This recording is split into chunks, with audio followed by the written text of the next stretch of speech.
Matthew 8. When he came down from the mountain, great crowds followed him. And behold, a leper came to him and knelt before him, saying, Lord, if you will, you can make me clean.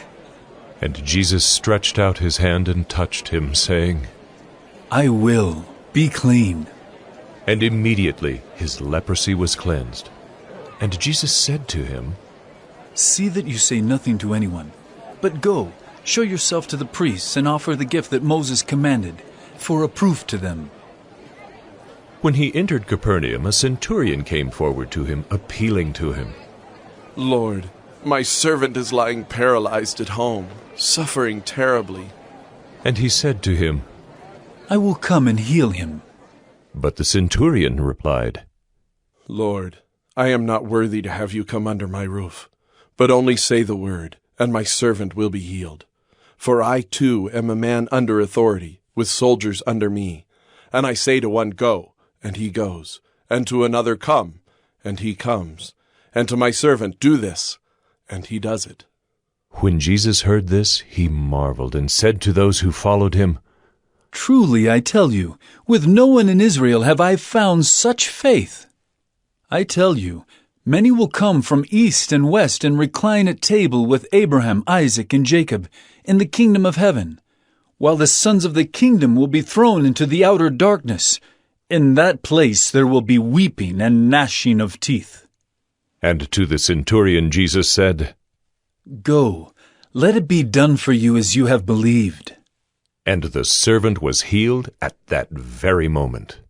And when Jesus entered Peter's house, he saw his mother-in-law lying sick with a fever. He touched her hand, and the fever left her, and she rose and began to serve him. That evening they brought to him many who were oppressed by demons, and he cast out the spirits with a word, and healed all who were sick. This was to fulfill what was spoken by the prophet Isaiah. He took our illnesses and bore our diseases. Now when Jesus saw a crowd around him, he gave orders to go over to the other side. And a scribe came up and said to him, Teacher, I will follow you wherever you go. And Jesus said to him, Foxes have holes, and birds of the air have nests, but the Son of Man has nowhere to lay his head. Another of the disciples said to him, Lord, let me first go and bury my father. And Jesus said to him, Follow me, and leave the dead to bury their own dead. And when he got into the boat, his disciples followed him. And behold, there arose a great storm on the sea, so that the boat was being swamped by the waves. But he was asleep. And they went and woke him, saying, Save us, Lord! We are perishing! And he said to them, Why are you afraid, O you of little faith? Then he rose and rebuked the winds and the sea. And there was a great calm. And the men marveled, saying, What sort of man is this, that even winds and sea obey him? And when he came to the other side, to the country of the Gadarenes, 2 demon-possessed men met him, coming out of the tombs, so fierce that no one could pass that way.